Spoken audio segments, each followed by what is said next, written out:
Welcome to I Love This Movie, brought to you by Annex Theater and The Panel Jumper. In this series, we talk about the movies that we love and why we love them. In this show, Cole Hornaday and Rob MacGregor will be discussing 2004's Shaun of the Dead. And now your host, Cole Hornaday. Hello, my name is Cole Hornaday, and I want to talk about Shaun of the Dead because I love this movie. Upon its release, I was convinced 2004's Shaun of the Dead was the best zombie movie ever made. Leave it to the Brits to teach us how it's done, I thought. This film is a poignant balance of humor, horror, and pathos, while holding its source material in great reverence. As such, Shaun of the Dead is without peer, I thought. I even went as far as to declare cinema has reached the final chapter where tales of the Walking Dead are concerned, and it's more than time we close the book. I need to remember I can be really ridiculous. I also need to remember that the best horror genres are reflective and mercurial, like Mercury. Recall that the zombie genre did not begin with George A. Romero's Night of the Living Dead from 1968. Romero just gave us a vision that tapped the American zeitgeist of the day, a culture caught in the tumult of Vietnam, civil rights, and the assassination of Dr. Martin Luther King. Romero's zombies were our friends, neighbors, and family members who wanted nothing more than to eat us alive. Romero didn't give us the zombie. He simply gave us a zombie that reflected who we were at the time. The true genesis of zombie folklore is based in slavery, in particular the Haitian slave trade, where the fear and revulsion found in contemporary zombie stories revolves around mindless cannibalism. The horror of the 16th century zombie rested in an utter loss of body autonomy. Through the power of magic and mysticism, a person's very soul could be bottled within their own body and forced to perform acts against the victim's will, making for a very clear metaphor for slavery, colonialism, and imperialism. In its original form, the creature to be feared in a zombie story was not the zombie, but the sorcerer or the slave master. It goes without saying, the zombie myth has been considerably whitewashed since its inception. I wrestle with calling Shaun of the Dead a horror comedy. One can certainly watch the film through that lens, but there are plenty of laughs, but I believe Shaun of the Dead is a horror film of the highest order. Shaun of the Dead uses humor to raise the stakes, and as such, heightens the drama in order to intermittently blindside us with anxiety, revulsion, and dread. Prior to seeing Shaun of the Dead, I was not familiar with Edgar Wright, Simon Pegg, Nick Frost, or Jessica Hines, née Stevenson. I didn't immerse myself in the BBC series Spaced from 1999 until early in the pandemic. All I knew going into Shaun of the Dead was I would see a send-up of George A. Romero's Living Dead trilogy, because back then it was a trilogy, with perhaps some Lucio Fulci thrown in for good measure and Dario Argento, or both. I didn't anticipate seeing a film that would selectively send up and celebrate the zombie genre. Frankly, I didn't know such a thing was possible. Again, leave it to the Brits. Shaun of the Dead opens like most zombie films, with the world blissfully unaware of the plague slowly encroaching on everyone's daily lives. Wright, Frost, and Pegg are brilliant with the sight gags, like from the close-up of Shaun's toes dragging across the floor to the motif of his leaky red pen, "You've got red on you," and the listless shop workers shuffling down the street in tandem. All of which were the filmmakers' less than subtle means of emphasizing our late 20th century mindless zombie-like existence. All terribly funny, until the actual thing shows up in Ed and Shaun's backyard. In one of my favorite scenes, Shaun and Ed notice a young woman stumbling around their backyard. Initially, the two are amused as they think she's drunk. And they know from drunk, and they know from stoned, so of course that's the first thing that they'd assumed. And then she lunges at Shaun. Shaun pushes the woman away, and she stumbles backward, impaling herself on a vertically mounted pipe. As the woman calmly extracts herself, the camera POV shifts, and we are now viewing the two dumbfounded young men through a perfectly circular hole in her abdomen. Now that the zombie apocalypse is in full swing, horror fans recognize the familiar territory. At the same time, Shaun of the Dead cannot help but remind us the whole premise of the zombie genre is a bit ridiculous, and we really need to stop taking it so seriously. But that's when the film starts to gnash at us. The laughs and the cringes run hand in hand until Shaun must shoot his mother in the head. The third act scene where Shaun and company hole up in the Winchester pub to wait out the zombie storm is a true testament to superb writing, directing, and acting found in Shaun of the Dead. While making their retreat to the pub, Shaun's mother, Barbie Winton, is bitten and eventually transformed into a mindless monster. Faced with the reality of having not only lost his mom, but that he must dispatch her before she causes harm is unbearably traumatic for Shaun. And Simon Pegg offers up a performance that captures true trauma, true misery, unlike I've ever seen in a horror film. Is that comedy? That's not comedy for me, but it is vicious satire, vicious enough to turn the genre on its ear. At the end of the day, Shaun of the Dead was still a horror film for me. Admittedly, there is a sense of comedic deflation when we reach the epilogue of Shaun of the Dead and everyone's mundane lives reset, save this time we have actual restrained zombies in our homes and workplaces. In the 2021 PBS documentary Exhumed, A History of Zombies, host Dr. Emily Zarka says of Shaun of the Dead, quote, "It's remarkable to me zombies evolved out of fears of enslaved people only to become a satirization of our mundane modern lives," unquote. I think it will always do us well to recall the origins of the zombie myth and how we choose to reflect upon it. Years ago, I met a woman at Emerald City Comic Con, and she said to me in passing that zombie films terrified her more than any other horror genre because, quote, "you can't outthink an enemy that has no mind." And she shuddered. I vividly recall her shuddering. It took me years to find resonance with her, but now I get it. Now I shudder too. Still, I love this movie.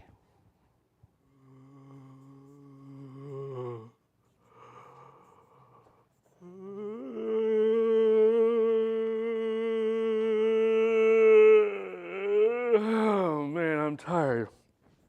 Oh, hello there. My name is Rob MacGregor, and it is my distinct pleasure to talk with you today about Shaun of the Dead because, oh, my friends, I sure do love this movie. In 2004, I was working with my good friend Scott to produce a comic book. He did the art while I was in charge of the script. I would often ask Scott what he wanted to draw so I could incorporate it into the story. This served as both a writing prompt for me, but also ensured that he had a say in the world building. While I know that my memory is skewing the actual frequency of these requests, I recall Scott asking me to write an inordinate amount of zombies, and I was left with the task of justifying their existence on the page. "Let's throw in a zombie shark," he'd say. Why a zombie shark, Scott? I'd ask. How did this shark get zombied? Did a zombie bite a shark? "Sure, man. I don't know. I just really want to see a zombie shark on this page." It's not a tough ask to narratively incorporate a bunch of zombies into our grimdark gothic horror comic book set in an alternate reality pre-industrial Britain. But I was curious to know why Scott really wanted me to say, write in a basking army of zombie frogs. I don't know, man. I just really like zombies. They're funny. And that struck me. I'd never really thought of zombies as funny, and looking back on it, I don't know why. At the time, I viewed zombies as a horrifying menace that strike fear on all levels of the spectrum, from primal to intellectual. I hadn't allowed them to exist in a space in my brain where I could find mirth in them. A few months later, Scott and I went to the movies to watch Shaun of the Dead. He turned to me as we were leaving the theater and he said, "See, I fucking told you, man, zombies are fucking funny." I mean, he was right all along, but if there was any doubt in my mind that zombies were funny, Shaun of the Dead quashed that forever. They're shambling and stupid. Yeah, they've got bits missing off them and boogers out their nose, and they're generally a walking fart joke, which is never not funny. But Shaun of the Dead doesn't lean too hard into all that to mine comedy out of a horde of walking corpses. It didn't need to, because it takes care not to take the piss too much out of the genre. At its heart, Shaun of the Dead is a story of a man trying to find purpose. Just as he musters the resolve to get his life on track, a terrible catastrophe in the form of a zombie apocalypse befalls London. Through the horrors that beset him, he never loses focus of his goal, and by the end, finds the purpose he seeks. It's something of a coming-of-age tale set amidst a zombie invasion that is also a deeply, deeply funny comedy. What allows Shaun of the Dead to straddle so much narrative landscape is its incredible writing, care of Simon Pegg and Edgar Wright. Not only do those two deliver a beautiful and hilarious vision of what a zombie reckoning would look like amidst the mundanity of suburban London, but they do it with a tempo, meter, and timing that is just peerless. Specifically, they employ a very liberal use of reincorporated bits. Peppered throughout Shaun of the Dead are scores of characters, references, and jokes that are established in one scene, then paid off in another. Not only is this funny and incredibly satisfying when you identify it, this call and response reincorporation creates a substrate that ties together all the film's tonally disparate themes. It helps to remind us that no matter how many curveballs the story throws at us, Shaun is still staying the course of his hero's journey just to find a direction. I love that so much. Wright and Pegg employ this language of reincorporation throughout the rest of the Cornetto trilogy, even calling back to bits that span other films. In less skilled hands, this sort of comedy would play as nothing more than a gimmick. But Wright and Pegg navigate it wonderfully, delivering a satisfying film that is equal parts comedy, horror, and meditation on the value of self. My good friend Scott was right all along. Zombies are funny. But Shaun of the Dead never needed them to be funny itself, to be humorous. Its comedy stands on its own, but still manages to seamlessly integrate the terror that its subject elicits.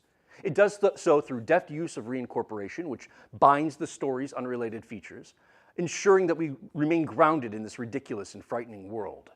It's an absolute feat of storytelling, comedy, and horror, and that, my friends, is why I do so love this movie. Now, if you'll excuse me, I'm gonna go take a nap.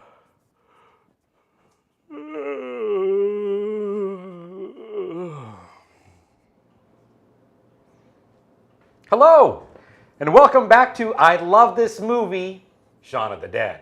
I'm Cole Hornaday. I'm Rob MacGregor. And we are really grateful that you joined us tonight to listen to us jabber on about one of our all-time favorite movies. Looks like we don't have any questions in the chat, so Rob, let's go to the talking points. Sounds good to me, my man. First, what are we drinking tonight, Cole? Oh, hey, that's your bailiwick, my friend. You tell us. Tonight we are drinking shandies, a very, very Western European, almost UK drink. But specifically, we're drinking shandies out of these glasses by Innocent Gun. Now, we're not being sponsored by them, so don't worry about that. I just want to tell a story about these glasses.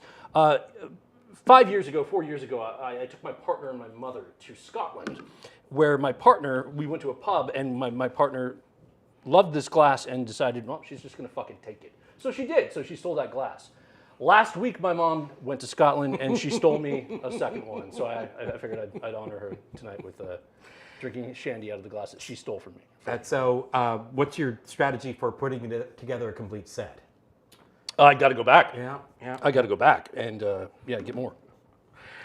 Stephen asks, what the heck is a cornetto? Cornetto. Cornetto is, if you're American, it's a drumstick. The ice cream treat that is like a drumstick. So basically, It's an ice cream confection that comes all encased, usually with a sugar cone or a honeycomb cone, and then on the inside it's coated with chocolate and ice cream toppings. And so what we're referencing is actually the three films of Edgar Wright and Simon Pegg, Shaun of the Dead, Hot Fuzz, and The World's End are considered the Cornetto trilogy for no other reason other than they eat these ice creamy confections in them. Right, in the first two, in Shaun of the Dead and Hot Fuzz, they're eaten. However, in the third one, World's End, it is only referenced at the end. Spoilers. I won't spoil it for you if you haven't seen The World's End. You should see it if you haven't. Where you do see a Cornetto wrapper past the screen in front of our guy. So there's which guy? Oh God, I'm forgetting his name. Nick Frost. Yeah, Nick Frost. So that's the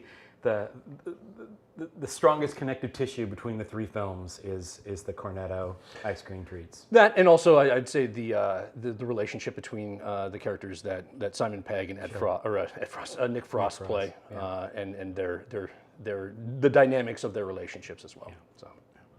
Let's see. I get so heady with my talking points, and that's why I need you to dumb it down, to be a dumb asshole about it. Maybe to lighten the load or lighten the burden. So one of the ideas that's always been going through my brain with regards to this film and where we're at with horror in the 21st century is how a horror film sits as a bellwether for the sign of the times. So my question I had was, Shaun of the Dead reminded us that the horror genre can or that a horror genre can be a keen bellwether for the times? Are there other horror subgenres that stand out, whose transition excited and intrigued you? Which is to say, this monster movie, this horror genre used to reflect this particular thing when it was introduced, and then it became something else. So are there any that popped to mind for you? For me, I suppose like the constant fear of like AI and machines coming to kill us. We usually see like things like Terminator. 2001 is another one, wherein the machines are out to destroy us, therefore we must destroy them first, or whatever, or deal with that. However, lately we've been getting a lot of AI, introduced into our societies and our collectives. We're seeing a lot more stories of having to just live with the AI, learning how to navigate life with with machines rather than fighting them. And so, like Westworld, I'm going to kind of play dumb in here and play a bit dumb here and say that's transhumanism. Correct. That's this interface between to a degree, technology and organics, and we merge with the machines, not necessarily get tromped to death by the Terminators and the Ed 29s and RoboCops and what have you. Yeah. Okay. How about you? There's a couple. I have been kind of really intrigued by how vampire stories have become. At one time were about sexual repression. Because Bram Stoker gave us Dracula in the Victorian era, and it was all about sexual desires being tamped down. And then I think in the 80s, it became vampirism became more notorious as a folkloric disease, and maybe even paralleled AIDS. Now I'm seeing more and more stories where vampirism is a metaphor for colonialism.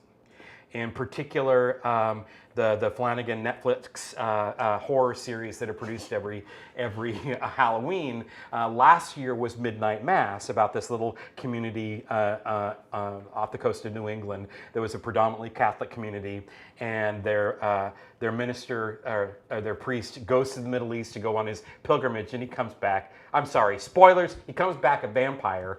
And then he starts turning everybody, and their goal is to leave the island and go spread vampirism, a la Catholicism. And I thought it was kind of brilliant. Yeah, no, it's really good. And as an ex-Catholic, it resonated.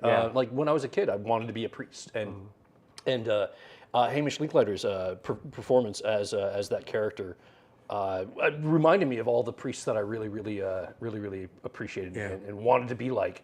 He did a fantastic job. That entire story is wonderful. Yeah, a little monologue-y, but we can forgive it. But the Catholic faith is monologue-y. And the other one that occurred to me is one of our favorite films of late, which is Prey, the Predator story, and the first the introduction to the Predator franchise were. It was all about a celebration of machismo and Arnold fighting the monster. And can't really tell you what number 2 was about, but I did like it. Can't really tell you what Predators was all about, but I did like it. But definitely Prey is all about colonialism. Oh yeah, no, 100%. I mean, it's just colonialism writ large. Yeah, between the monster itself and the Europeans who are invading the indigenous territories. It's just. And they've been, and sidebar, the comics have been telling this kind of stories for quite some time. Sure. It's not until very recently that we had this opportunity to see this a little bit more large via streaming. So let's see. Stephen asked actually, what impact, if any, did Shaun of the Dead have on the genre? I mean, we kind of touched on it, but Stephen, it did. It did. Tell me your thoughts on that. Oh, well, I mean, it showed us that, I mean, at least for me, I mean, it showed us that zombies can be introduced into a comedy. That we don't need to just fear the shambling masses and hordes. That we can actually investigate life around a zombie invasion or infestation. Right. And then the zombies become the background for it. So like I would say Shaun of the Dead very much was what allowed us to have things like Walking Dead. Exactly. Shaun of the Dead is what allows us to have I'm just blanking. But yeah, like Walking Dead. I mean, obviously, I think Shaun of the Dead opened up the world for that because the zombies, especially like in season 2 of of Walking Dead, like the zombies just become the backdrop, and we're now focusing on the human drama around the infestation. How about you? I wanted to see more humor. I still don't think that I thought it opened up an opportunity to have horror, to have more humor and comedic elements to horror, as I discussed in my little essay. It inspired other creators because. Romero turned around and made a couple more zombie movies, and I thought Land of the Dead was really, really interesting. And by the by, Pegg and Frost do have a cameo in there. Oh, do they? Oh yeah, and you have to hunt for it. It's frustrating because I remember hearing far and wide that they were so excited about getting this cameo, and I'm like, oh, and it's a cameo that's like you half blink and then they're gone. Sure. But they got to participate. But Romero just kind of, I don't know, augured in with his exploration of a genre that he helped kind of refine. And sadly, I think he lost touch with what he was trying to say, because by the time we get to, what's the last one that's set off the coast of Ireland? It's a Diary of the Dead, where the dead are basically animate, talking, riding horses. You've never seen it. I've not seen it. It's really okay. You haven't seen it. Yeah, it's really okay. How's the film, though? Is it really okay? Immemorable. Okay. Yeah, as his Diary of the Dead, which was like his found footage zombie story, which came after Land of the Dead. So I thoroughly enjoyed Land of the Dead, still do, but the other two just sort of lost their way. So Stephen, I'm sorry, I'm not really answering your question because I think that we're still tootling our way through what the zombie metaphor says, because with Shaun of the Dead, it said, you can fear your neighbor and then recapitulate and invite them back in. But when we get to Walking Dead, it's all about the joy of shooting your neighbor in the head. Right. And I think there's so much hate in the Walking Dead show. There's so much disdain for humanity because because I agree with you that the series had this backdrop. The zombies were merely the backdrop for the human drama. And I found the human drama to be really hard to watch, and I had to give up on the show. Yeah, I just had to quit. I read the comic book from beginning to end. I was pretty hardcore about that, but where the TV show was concerned, it just kind of gave me the doldrums, and I just didn't need that anymore. So sorry, Stephen, I don't know if I'm really hitting on what you're asking. Ben Lawrence asked, is Shaun of the Dead your favorite Z-word movie? Don't say that. Don't say that.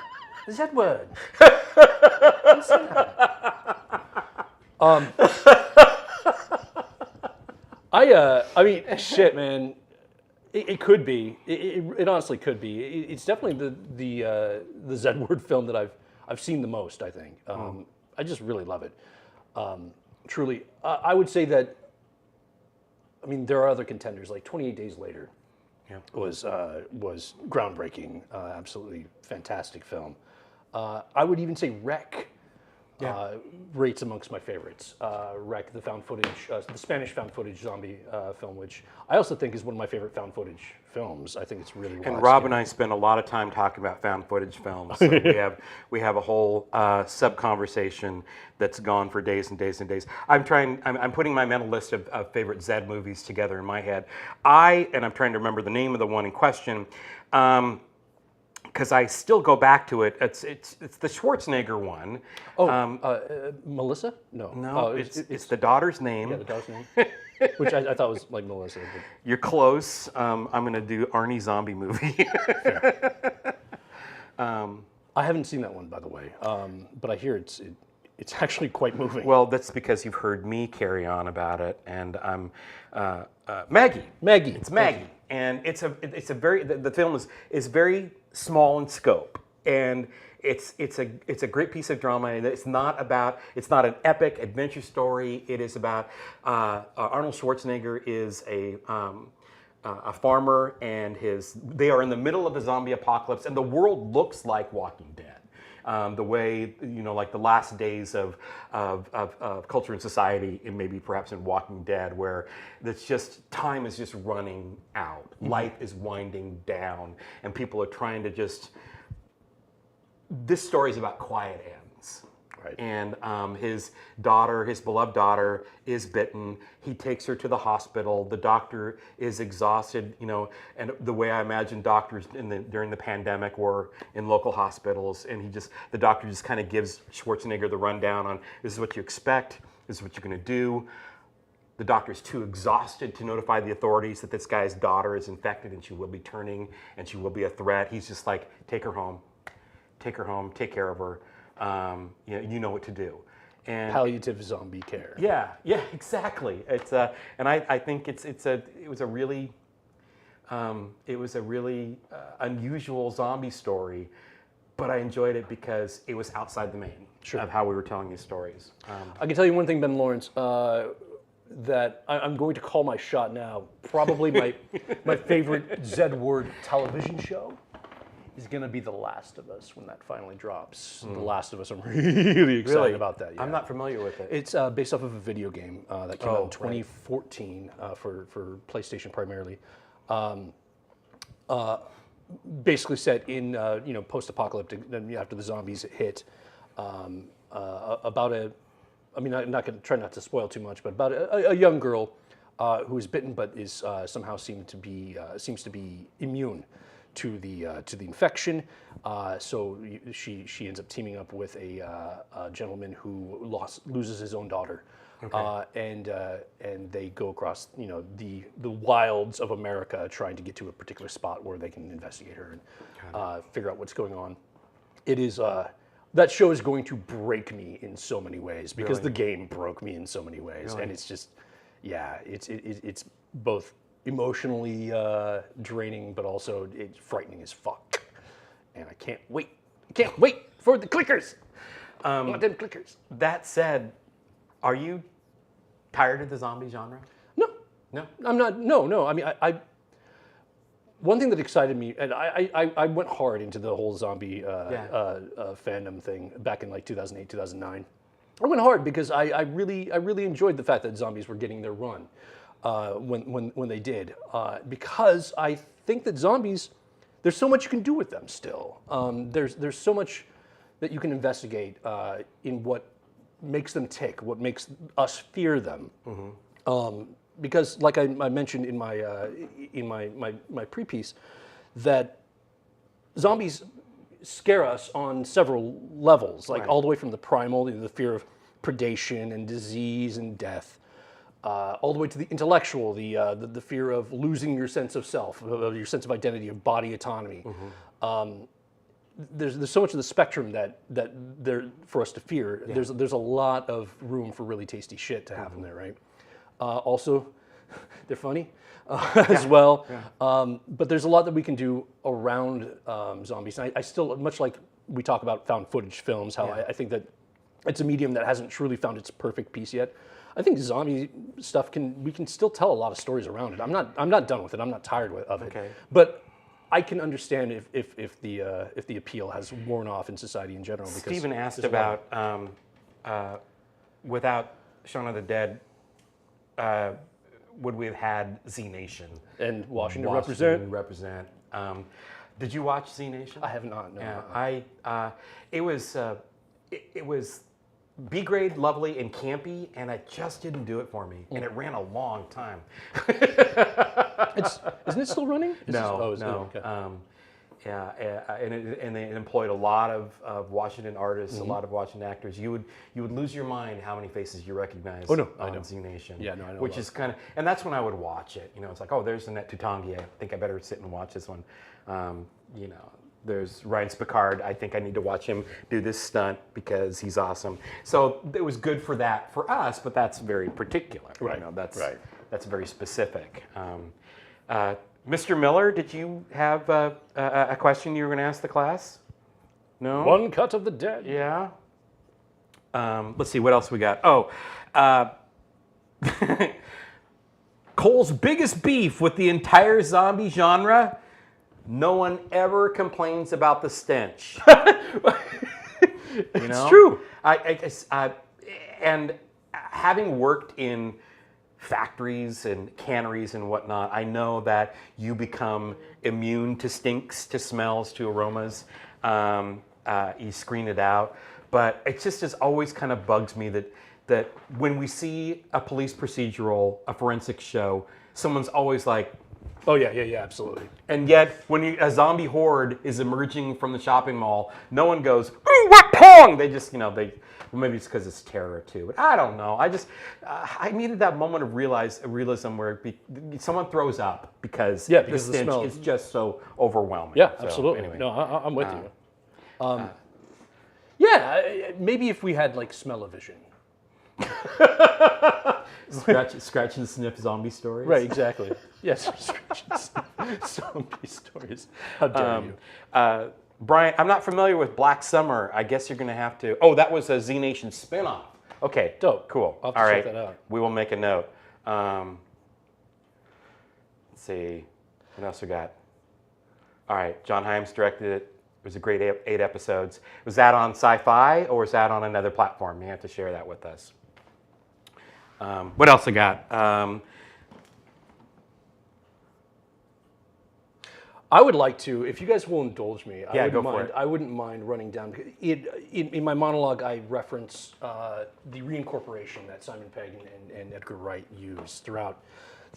I mean, the entire Cornetto trilogy, but primarily in Shaun of the Dead. In one of my viewings in preparation for this, I took note of every single of these little bookended moments or these reincorporative moments that You're talking about callbacks. The callbacks, okay, the setups and great. callbacks, and I wouldn't mind if you Go will, for it. If you will allow me to enumerate them. There are many, so tuck in. The first is Mary the Checkout Girl, the first zombie that we see die. Yes. She's established in the opening credits scene as a checkout girl. Ed exclaiming "Cock it!" When they're at the Winchester at first. The mention of exacerbating things and what does exacerbate mean is used a few times. Hog lumps, Shaun getting hit in the head by hog lumps, Right. and then when they come back to the Winchester, he catches the hog lumps rather than getting hit in the head of them. John, the barman, exclaiming "Sorry, we're closed," and then Shaun reincorporating that as he fires the gun. "Sorry, we're closed." Shaun shambling and moaning reveal. We seeing his feet, which I used. Which is also used in Spaced.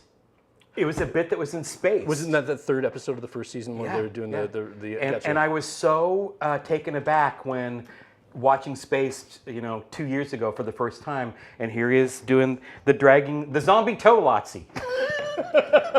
That was like one of the opening shots of the film. Like at first I was like, oh, that's really disappointing, and then I realized that all these folks were like trying out material for bigger projects. Right, absolutely. Ultimately. And we all that's how do you that. do it. Yeah, we all workshop our shit, right? Yep. Player 2 has entered the game. That is used, that's reincorporated. The mirror reveal of Pete in the bathroom. So when Shaun's in the bathroom and he closes the mirror and we see Pete, and Pete's like, the front door was open again, is again when we realize that Pete is a zombie. Spoilers. Look at the state of it is a term that's used a couple of times. Fuck a doodle do is reincorporated. The top left, reload, I'm on it and I shot. I've only got Henry myself and he's only got Henry is reincorporation between Ed and Noodles. The fart joke of I'm sorry, Shaun, and I'll stop doing them when you stop laughing is reincorporated. Right. Shaun's walk to Nelson's shop in the morning and his walk of shame the next day as well is beautifully rendered and mirrored. Trisha, the talk show that he references when he's flipping through the television stations, she's actually at the end of the television with the exact same, or the end of the film with the exact same couple. Noodles, which is Ed's friend, is a zombie checkout guy. You've got Red on you. How are you doing surviving? The interplay between Yvonne and Shaun, and of course, obviously, Yvonne's party being the exact same as Shaun's party. Right. Climbing up Liz's window, first buzzing her and then climbing up to her window. Couple making out in front of the Winchester and then later becoming zombies. Flowers in the tip. Who the hell put this on? It's on random. Oh, for fuck's sake. Snake hips, coccycidal maniac, John and Bernie. Big Al says dogs can't look up. Go live in the shed if you want to live like an animal. The front door is open again. Removing the head or destroying the brain. Swirly tennis base and the pole. So what's the plan then? Right. He's not my dad. 2 sugars and tea. Yvonne entourage marrying shows, which I already talked about. Eating peanuts in the dark. Leave him alone. I said leave him alone. Zombie Z word. Shaun shooting himself in the head and pantomiming that his brain's coming out, and finally, dead excited to be here, Cole, talking to Coldplay. So that's well done. Well done. it's a lot, and they do so well, and it's just they're things that you don't necessarily identify. Right. Right off the bat, at least at first viewing, or you might identify, but you're gonna miss there's 38 fucking references that they pepper throughout. What does that is really a right peg thing. Yeah. And what does that? How does that benefit the viewer when someone tells a story that way? What does that do? I mean, for me, it's like I mentioned in the way I see it is that, so we've got, this movie is a comedy, right? Mm-hmm. It's also a zombie film. Mm-hmm. It's also a horror film, right? Mm-hmm. It's all of these things that seem to be incompatible with each other. I mean, is it a zombie comedy that's also a coming of tale or coming of age tale or what? I think it's all of them. And I think that they truly wanted to make all of them, but they needed to create some kind of language that sort of, that's, like I said, creates a substrate or sort of like a basis for it, that no matter where you are in the movie, if you're in the comedy portion of it or the zombie portion or the horror portion or what have you, you still have these things that are tying everything together and bringing it back together. And it kind of gives us a nice little bookends. It says, hey, no, we're still in this world. Do you feel also there's an aspect of rewarding the viewer for paying attention? Of course. Absolutely. And it's just fun. It's just good fun. Right? Yeah. It's totally fun. It's a lot of fun. Yeah. And like I said, I mean, I may be overthinking the whole thing. Too. Unless their hands, unless their hands, it would be a gimmick, right? And it could have just been a gimmick, but I don't know. I think it's actually a cornerstone of their efforts in that film. I agree. Let's see. Looking at the chat, I think we hit all the highlights from the chat. We may have covered this. This is one of Rob's talking points. What fascinates, terrorizes, draws you to zombies? Did we cover that? No. Okay. Well, I mean, I kind of covered it. What fascinates it, the fact that we fear them on various levels, and there's lots to do with them. How about you? Well, I think it's I like a well-told zombie story that puts me in a place where I'm terrified of my neighbor. Because I do think that, I think they're cautionary tales to remind us how disenfranchised we are from one another. Sure. And I remember people talking about why they like to play House of the Dead, or why they like to play first-person shooter zombie games, as they can shoot people in the head, or they can, and that's the joy of them. I'm like, well, where's the humanity? Where's the connective? Where's the empathic connection? You don't have to have any with the zombie because they're soulless beings. And I think that's what really terrified me rather, about the rise, the incredible, especially in the early 2000s, the incredible popular rise of zombies in popular culture. It's like, what are we seeing? What are we saying about ourselves? And I started to read most of these stories as, it's okay to hate your neighbor. Right. Which is why, my friends, it's actually very important that you get to know your neighbors and help them, if you can. Yeah, because in the zombie apocalypse, your neighbors are going to have skills that you don't have, and vice versa. Correct. Yeah. But I mean, it's just a good thing to do. Sure. Yeah. And maybe that's why I was so touched and taken by that Schwarzenegger film, by Maggie, is that it's about this plague, it's about this cataclysm, this desperate die-off of humanity, and yet it's a very small story that comes back to the intimacy of human nature within this tragedy. So nice. Okay, well, let's do one more of our talking points, and we should probably let all these good people go. You wanted to talk about Yvonne. I do. Yeah. So remind everybody who Yvonne is. So Yvonne is Shaun's the woman that Shaun constantly runs into, right, at least at 3 points during the film. The first beautifully randomly runs into her while he's on the way he's on his way home from work or what have you.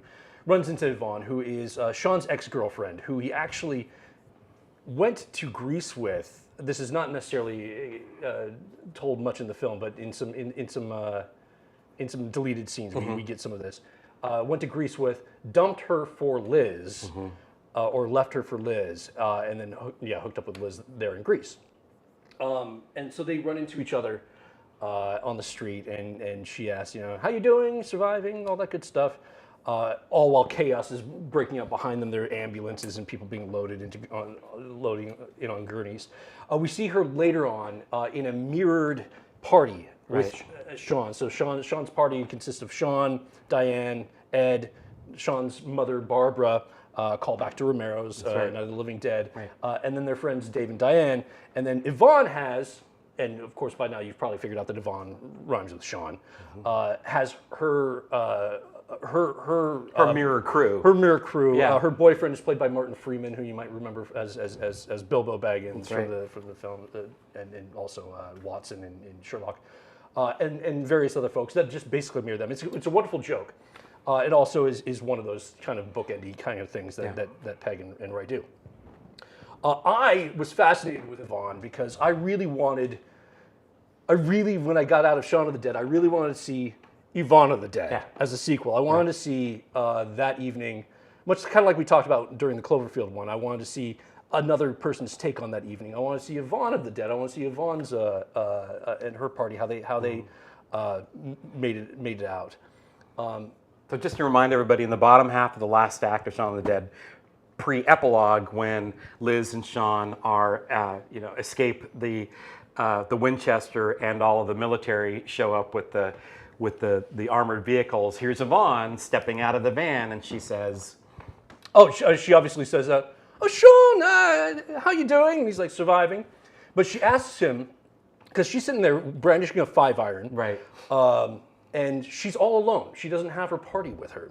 And she asks Shaun, "Oh, is this all who survived, just you two?" And Shaun says, "Yes."